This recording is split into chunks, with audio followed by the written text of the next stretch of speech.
Living Dead weekend was held this past weekend in Monroeville, Pennsylvania, more specifically in Monroeville Mall, Pennsylvania. And unfortunately, I wasn't in attendance because I do live halfway around the world in Australia. And as Cheech and Chong once said, things are tough all over.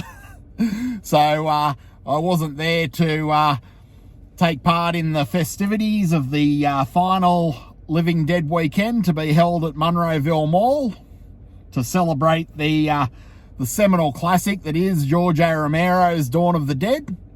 But on the bright side, I did have the good fortune of visiting Monroeville Mall with my wife way back in 2013 when I was when we were visiting the United States, and we happened to be passing through the area. Well, we didn't happen to be passing through the area. Monroeville Mall had been on my bucket list, given that Dawn of the Dead's probably, well, most definitely my favourite film of all time. We popped that one on the bucket list of places that we wanted to see while we were visiting you guys in the good old US of A, for those of you in the States who are watching. And it was quite a phenomenal visit, quite an interesting visit, and quite a surreal visit for a number of reasons. So I thought today I'd make a fairly casual video sharing my own personal Monroeville Mall memories that kind of struck me, because while I was watching a few videos covering Living Dead weekend, a few great videos that I'll link to in the comments, it did sort of strike me that the main thing that struck me was that our visit was quite a bit different, to say the least. Quite a bit more surreal, I guess you'd say, or at least it seemed like that at the time, and still does, as I remember visiting Monroeville Mall through the mists of time. So basically we got into Monroeville very late in the evening, and we checked into a motel a couple of miles away from the mall. I believe it was the Red Roof Motel, probably still there. And the funniest thing that happened that night is, as soon as we arrived, we weren't the only ones checking in. There were about 20 or 30 members of the Zulus Outlaw Motorcycle Gang checking in at the same time. And for obvious reasons, as you'll know if you've seen Dawn of the Dead, I was giggling like a schoolgirl at the thought of an outlaw motorcycle gang basically setting up camp just over the crest from the mall out of Dawn of the Dead. The irony wasn't lost on me at the time.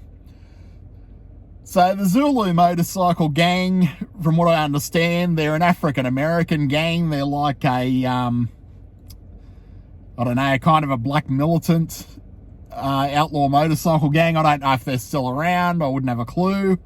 But they were most definitely around in 2013. And the funny thing was, you'd expect bikers to be antisocial, to be burning the motel to the ground. But the big thing that struck me was this particular outlaw motorcycle gang, the Zulus, they were actually the most quiet, respectful guests in the entire motel that night. Other rooms had children screaming and couples fighting and things like that. But as for the Zulus, the outlaw motorcycle gang, they were as quiet as a mouse, seemed to turn in early, get a good night's sleep, and generally behave in a different fashion than you'd expect an outlaw motorcycle gang to behave. So that was the first very cool experience to do with our visit to Monroeville and the Monroeville Mall from Dawn of the Dead. And we got up early the next morning, and then that was where the sense of deja vu crept in, because I've seen the movie scores of times, hundreds of times at least, and I I really did get that sense that I'd been there before, for obvious reasons, especially as you go over the crest and down into the mall car park. In fact, I was almost expecting to see Peter or Stephen or Fran on the roof of the mall.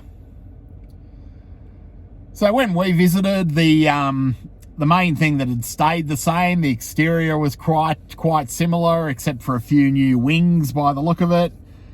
The rest of the exterior looked quite familiar. Even the light fittings in the car park, in the parking lot, as you call it in America, hadn't changed. The light fixtures on the poles looked identical, of course, to the way they looked in the movie in 1978. And then we're in for a little bit of a culture shock, I guess you'd expect, as we entered the mall. And before that, we sort of hung around outside.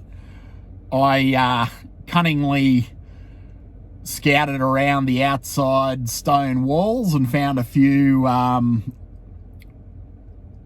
loose scattered bits of stone and concrete and things like that, so I grabbed a handful as souvenirs out of one of the gardens, and I still have those to this day. Then we went inside the mall. The mall itself, this was the most challenging aspect, given that I was visiting in 2013. I wasn't part of an organised tour or anything like that, or an organised event, so you were really left to your own devices to try and figure out where things were. And this was a challenge because things looked remarkably different. The biggest thing that had stayed the same from what I could see was the footbridge that went over the little pond. That was still there. And that was the big, I guess, cultural touchstone of something that you'd recognise from the original 1978 movie. I believe it's no longer there now. It was sadly torn out, as the rest of the mall will be soon, I guess. And then the next spot I was able to find was the ice skating rink, which is no longer an ice skating rink. It is actually a food court, of all things. So it looks fairly nondescript, fairly indistinguishable from any other food court, of course. I thought I'd found the old J.C. Penney when I found Macy's, but then I learnt later, after we'd left, that I was in the complete wrong area, and J.C. Penney's was actually located where the cinema is nowadays. So I was wandering around the Macy's in awe, when in fact I was in awe of an area that wasn't actually the department store from the movie. So it's little wonder that it looked nothing like J.C. Penney's, purely because it was never J.C. Penney's, it was Macy's. Now, aside from that, there wasn't a great deal that was recognisable. I recognised the big square where the clock tower once stood, purely because of the size of it. The most frustrating thing was that back in that time, in 2013, there was literally zero reference to Dawn of the Dead, zero reference to George A. Romero. It really was just a rundown kind of a mall out in the kind of boonies of Pennsylvania. Not a lot around the mall, surrounding the mall. It was a bit of a kind of a wasteland of sorts, I guess, which is probably appropriate given the subject matter of Dawn of the Dead. So they didn't have the George A. Romero bust or the plaque or any reference whatsoever to the movie.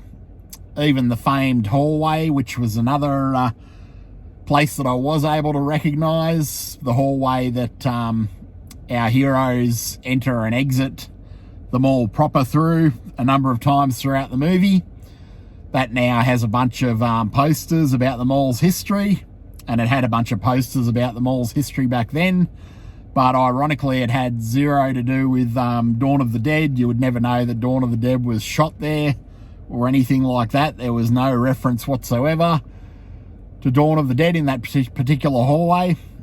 Perhaps it's changed nowadays. I'm guessing it's changed nowadays. It appeared to have changed with the videos that I saw from Living Dead weekend. But needless to say, in 2013, for whatever reason, it wasn't considered important that the most seminal horror movie of all time had been shot in the Monroeville Mall, which probably goes a great way in explaining the decline of the mall, I guess, and why it is being sadly torn down to be replaced by a Walmart of all things. I couldn't help but think at the time, of course, what a waste of wasted opportunity it was. That the fact that the greatest horror film of all time hadn't been capitalised on by the owners of the mall. Since then, I believe they opened a Living Dead museum in the mall and did a few other things, but I guess the tragedy of the human condition is that people never find the hunger or the motivation to do anything, to have a good crack, until things are too late, and it's too late to salvage a business or a entrepreneurial thing. And that's just part of being human, I guess. These things aren't considered important, aren't considered a priority, until everyone involved wakes up one day and the mall's running at a loss, and they're trying to scramble to turn things around. But by that stage, doesn't matter what kind of a project it is, what kind of a business it is, what kind of a strategy you have. If you leave things till your back's against the wall, occasionally you can turn things around, but not very often.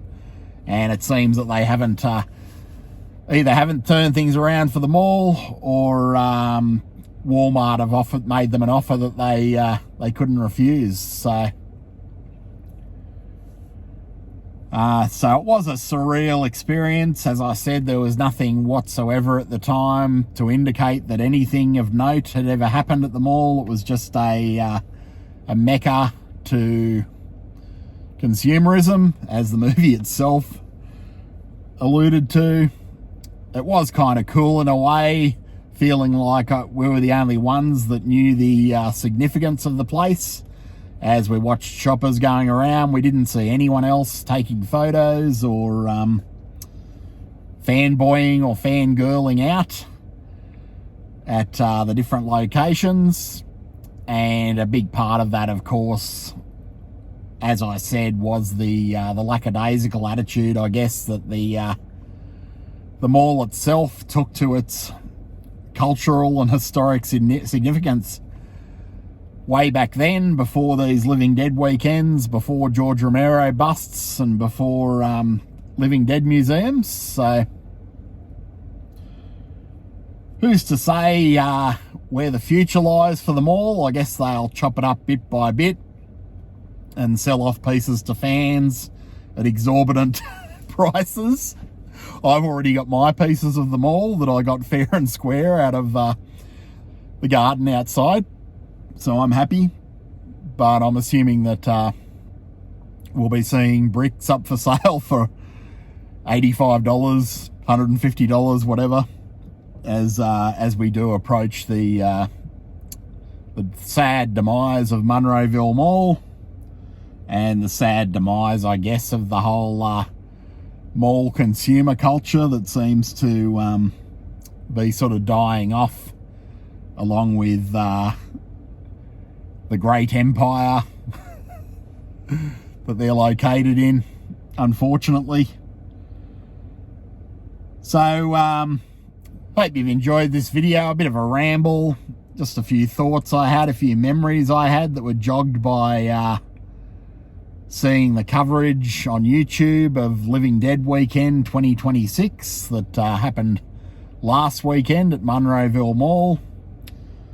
It was kind of bittersweet seeing the actors in these videos like Ken Foray and Scott Reiniger and Galen Ross. Time catches up with us all, I guess. So watching these videos, you will find them quite bittersweet, full of mixed emotions, especially if you've visited the mall before or if you've ever wanted to visit the mall. It is kind of a bummer knowing that it won't be there in the next 12 to 18 months. And there'll probably be a soulless Walmart in its place. But regardless, it is still there for the time being. So if you have ever had it on your bucket list to visit the mall at least once in your life, and you have a few spare dollars floating around, whether you live in the United States or abroad, and if you live in Pennsylvania and you're a Dawn of the Dead fan, there's really no excuse not to do a weekend trip to the mall and pay your last respects. I'd strongly advise you to at least try and get in there for a visit while you still can. Otherwise, I hope you've enjoyed this video, just one guy's memories of a trip to Monroeville Mall about 13 years ago, back before it was acknowledged that it was involved with Dawn of the Dead, back when Dawn of the Dead was kind of the redheaded stepchild of the Monroeville Mall, and they didn't want to have any kind of connection to it, apparently. At least that's all I could deduce at the time. And that was the only conclusion that I could draw. If you did enjoy this video, by all means, help a brother out and like, share and subscribe. And otherwise, I'm off to enjoy the rest of my my evening. And I hope you do too. And till next time, take it easy.